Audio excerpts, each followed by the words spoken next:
Па мислам дека ќе биде тоа утврдено денес, бидејќи ја најави председателот како неотповиклива и да се утврди денес дневниот ред за конгресот кој што треба да го одржиме на 23.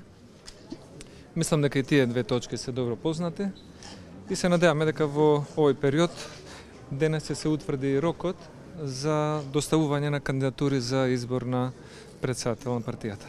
Самиот конгрес може да се поднесат кандидатури, нели?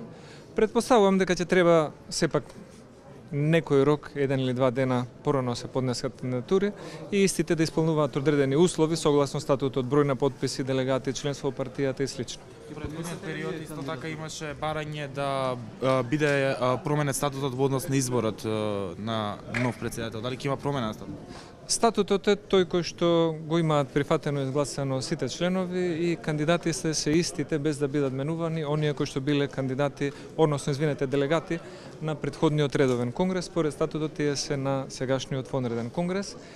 И тоа што сметам дека е важно за овој конгрес, помалку е битно новото име за председател на партијата, повеќе е битен новиот концепт за делување на партијата како една здрава опозиција која што може да се понуди за политичка алтернатива и замена на власт.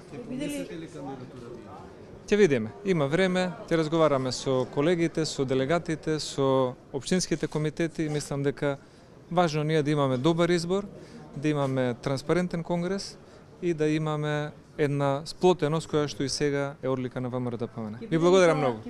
Благодарам многу. Благодарам многу.